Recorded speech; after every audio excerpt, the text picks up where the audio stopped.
Hi, everybody. Father Scott Vanderveer here with a continuation of what we talked about last week, the topic of anger. I have received so much correspondence from folks who have said, thank you for talking about anger. I feel like we're dealing with an epidemic of anger, and I really needed someone to kind of pull it apart, to unpack it a little bit for us. And so I'm happy that we can use the wisdom of the church to do that. And I want you to know that we were just scratching the surface. Just as it feels like we've just been scratching the surface of people's endless anger, we also are just scratching the surface in the treasures that the church has to offer us about how to approach it. Let's first talk in defense of anger. It's always good to talk about how anger is not in itself bad. Anger is actually a good thing. St. Thomas Aquinas said that anger is good when it is about motivating you to be serious about justice, serious about wanting the right thing to happen. That is when anger is healthy and good. So we should not demonize anger. It would be wrong for a person to look at something really inhumane, really awful, and not feel some repugnance about it, not to feel just revolted, not to feel angry. But the problem is that so many of us misdirect our anger. One of the biggest ways that anger becomes problematic is when we take our anger out on the wrong person. Everybody who's ever kicked the dog because they had a fight with a human knows exactly what this is. It's called transference, when you misdirect your anger. The other way that we make a mistake with anger is we allow it to be out of proportion with what's going on. If someone uses up all the paper in the copy machine at work, and when we get there, we expect that we can press print and have 10 copies come out of something, and then check the drawer and make sure that there's enough paper for the next person. But instead, we find that the copier has been left needing more paper, needing the toner to be changed, something that somebody could have done but chose not to. We blow our top. This job, this is it, I quit. When we are out of proportion with the situation, our anger has gone wrong. So St. Thomas Aquinas had a couple of things to say about anger that I think are very important. The ways that anger can take us astray, and this is from his famous work, the Summa Theologica, the second part of the second part, as they called it back in those days, question 158. He said the first thing that makes anger dangerous is that you can be wrong. Have you ever been mad as heck at something and then realized later that you were wrong? Have you ever made an assumption that some person or some group of people were the ones who were to blame for what you were dealing with, and it turns out later you were wrong? It's a great opportunity for humility, I'll tell you, but I'd certainly rather find another way to be humble than that. So anger is sometimes based in the wrong focus. It's when we are actually confused, because humans are fallible. That is a very dark thing when we realize, I thought I understood this situation and I don't. There's another perspective that is wiser than mine, and I have acted out of ignorance about it. Another way that anger can be a big problem is when we give into a very common sin, a sin that is often hard to stay out of. Vengeance, the sin of revenge.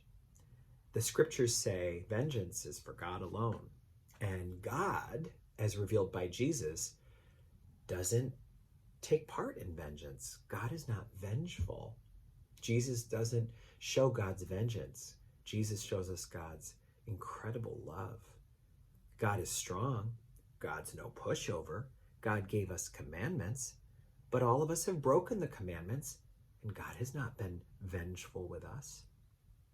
Sometimes we'll accuse God of that too. We'll be like, God is taking this out on me because I missed Mass, or because I didn't wait until marriage to experience intimacy.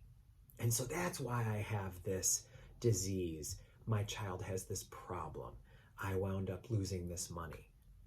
But that just shows that if we were God, that's how we would act. It doesn't show that that's how God is, because Jesus showed how God is, and he was never vengeful, not even a single day. Not even when he was being nailed to the cross. He said, Father, forgive them. They're doing it out of ignorance. He had absolutely no need to make anyone a victim. So we have to be very aware that any of us who have ever experienced revenge, any of us who've ever wanted to make someone pay, and there have been times in my life that I have to say that was me, and I don't know how you are, but if you're like most people I know, at least once or twice, that's been you too, then we realize how dangerous anger is. Anger is like a bullet that is in a gun of someone who may be willing to shoot vengefully. If you have a problem with vengeance, it's important to stay away from anger, because that's what keeps your gun unloaded. Another reason that anger is dangerous is because of the word reason. It short circuits reason. We lose the ability to think critically and logically. We lose the chance to be able to say, just because A led to B doesn't mean C.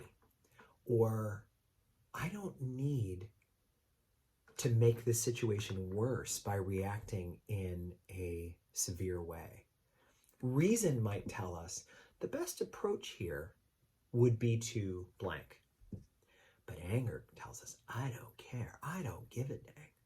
And they'll say, dang, I don't care. But you're going to throw away this marriage. You're going to throw away your job. I don't need it. I don't need it. That's a danger.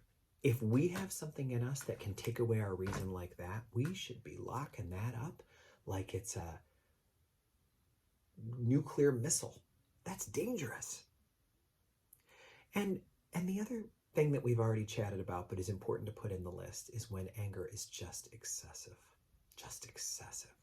We've seen all sorts of stuff like this in clips that are available online, where someone was asked to do something simple and they lost it.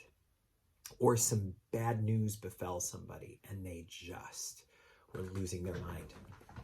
In between the message that I posted about anger recently and this message, I wound up having my washer-dryer combination break. It was old. It was in the rectory. It was 27 years old. And so we went online to order a new one, and we paid for it, and they delivered it.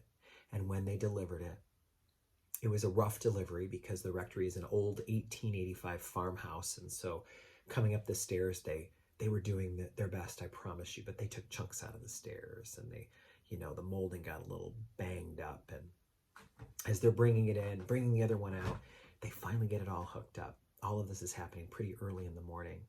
And we run the washer, and then we go to run the dryer, and it won't work. And they work on it for a minute, and it won't work. And then they said, it's defective. Call the store and we'll have it taken out, and you'll have to have a new one brought in. So I still don't have a washer, and my house got all torn up by that. We had to rehang the front door, and then the door wouldn't lock for a few days. It didn't. It's an old door. I was very tempted to be like, "Rrr!" But guess what?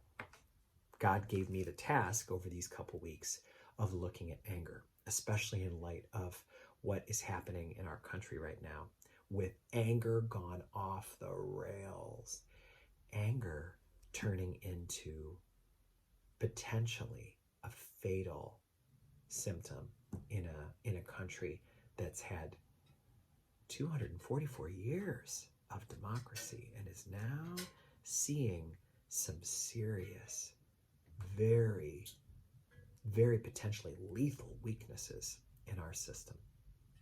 So friends, here is what the great Aristotle said, the ancient philosopher, about anger. Reading from him. Anybody can become angry. That is easy. But to be angry with the right person, to the right degree, and at the right time, and for the right purpose, and in the right way, that is not easy. I like to break it down to this. You gotta be angry with the right person or people, to the right degree, for the right amount of time. The right people, for the right reason, for the right degree, for the right amount of time. You don't turn it on someone else. You got to keep it on the right people. You got to make sure your facts are straight. You can't base it on something that might not even be true. Right people for the right reason. It's got to be reasonable. It's got to be a peaceful protest of some sort, either a personal one or one in. It can't be unreasonable. People can't die because of our anger. And we need to make sure that it has an end point. It's got to be for the right amount of time, the right people for the right reason, to the right degree, for the right amount of time. May you and I all get better at managing our anger and allowing what can be the call to seek justice at all times to not instead become an inferno that burns us all. Peace be with you.